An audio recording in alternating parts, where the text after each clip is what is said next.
Hello again, and on this warming day in February, the ice is just starting to thaw out on the Ohio River, and we have mild temperatures. I thought I would do another video to explain my last blog, Life Cycles in Couples. And so to start with, I know on the blog I talked about puppy love, the old Osmonds song, they call it puppy love. That, we can be a bit condescending about young people who are falling in love, basically infatuated with each other, you know, long to be with each other, can't keep their hands off each other. Uh, and we can minimize their love by saying, they don't really know what love's about. And yet, do we? Do we know what love's about? So many people tend to think they know what love is. We use the word so frequently, and we even attack someone, you don't love me, or we say, I love you. And yet there's no absolute perfect definition, whether it's in a song, a poem, the scriptures, a movie, a book. Uh, Nothing ever totally describes what it is. To me, I'm trying to say that in the blog too, it's always bigger than what you or I try to define it as in any of those forums. Yet we all long for it. We all want it. We sort of know when we've got it or when we've got aspects of it. And that can change in the course of a day or a week in a couple's life. Older couples, they can often still be quite passionate in the sexual sense, yet they have had so much experience if they've been together and are old, if they've been together for a long time and love each other, believe they love each other. They've had enough experience of one another, been through ups and downs, ins and outs, stages of their own children's lives if they have children, struggled with, say, unemployment or different forms of illness, family issues, misunderstanding each other, maybe even hurting each other, that they've worked through a lot of that, and if they're relatively healthy, then they have a much broader view of love, and they see that it entails good and bad, happy and sad, not just the joyful aspects of it.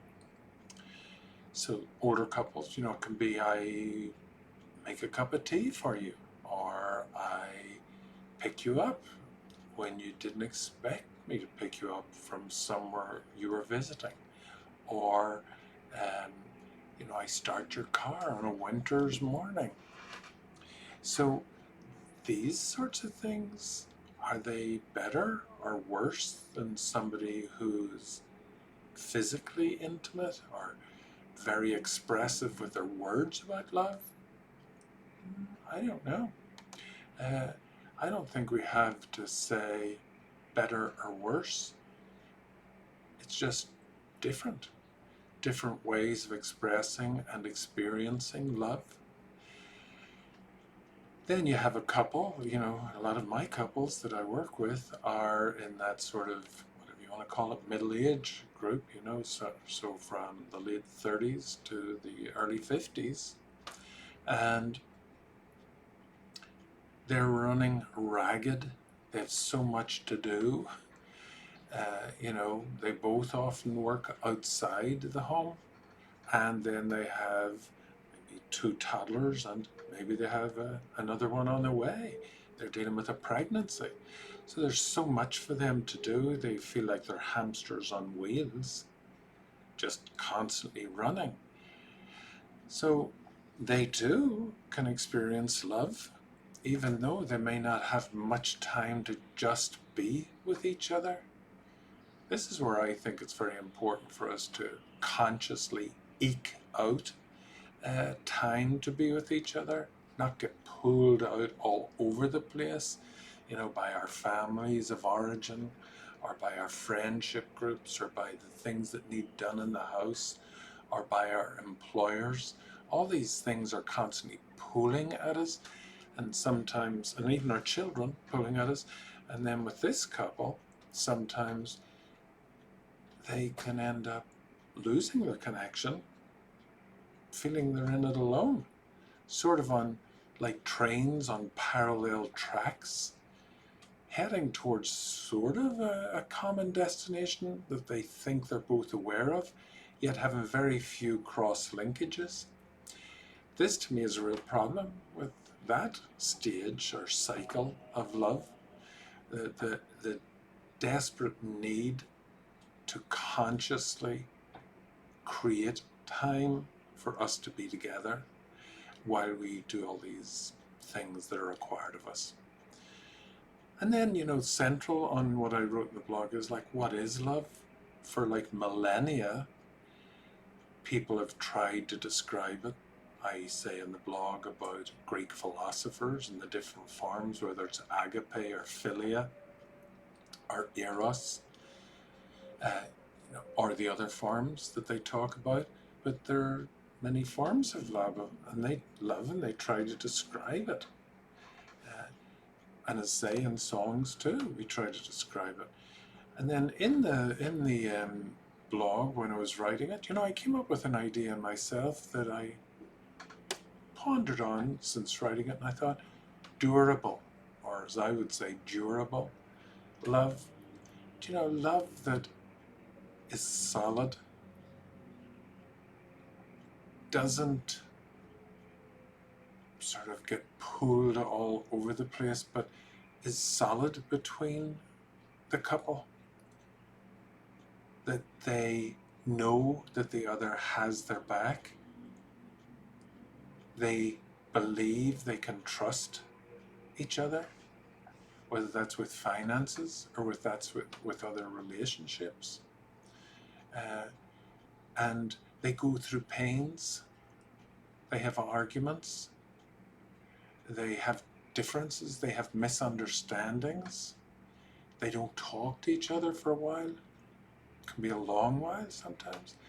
They find it hard to be physically intimate because of hurts, big hurts, and then many little hurts. As one client said, it can be like death by 1,000 cuts. Or I like to say it's sort of like Japanese water torture, or the, acronyms SSDD. Same shit, different day. So we can still love, though, even though we have these waves, in our relationship, and we can lose our way and feel, pulled out the way or want to shut down. So a durable love, I think, I really like the sound of it. That I'm not going to be whimsical. I'm not in and out of love with you. I know I love you, even if at times you drive me crazy.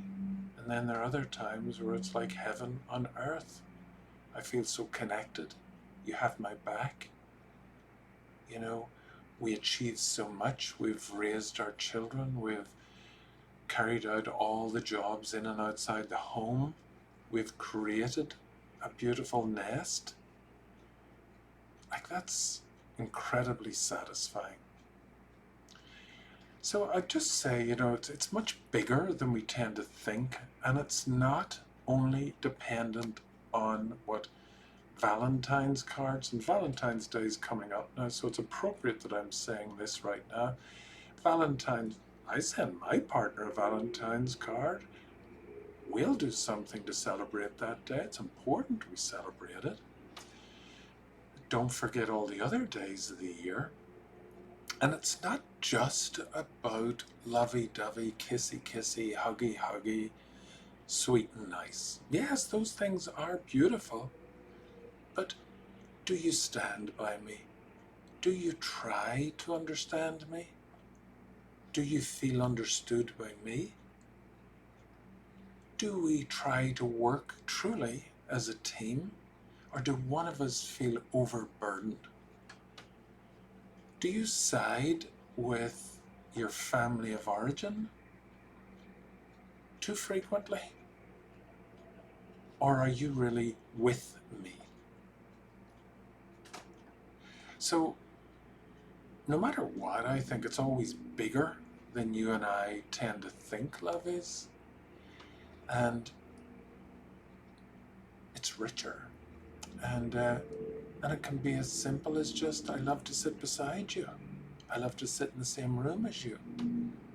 Going to bed together feels good. And it's not just when we have sexual intimacy. It can be so intimate just to climb into bed together, get up together, organize our week, our day, our month together, plan our vacations, go out on dates, compliment each other, tell each other what we're good at, what I admire in you. So there's the wonderful aspects of love, and there's the struggles. Do you really get me? And if we work through those struggles, to me, then you know me more. Once I'm not disrespectful to or of you, but working through that struggle, if we really try to work through it, you know me. You know me much more than if we just keep everything light, which can work for some people. So, in conclusion, I just say, when you're going through your relationship, do try to love yourself. That is primary, because if you don't love yourself, how can you love me? And try and express yourself to me and try and help me to understand you. But also, likewise, please show a willingness to try and understand me. If we can do that, we're going to be happier. So, remember, it's always bigger. The love and the meaning of love. Remember, it involves struggle. Don't give up. Remember that it can be beautiful when you've achieved so much later, but it's also beautiful when you're starting off and you can't get enough of each other. I hope that gives you some other thoughts about the cycles of couples.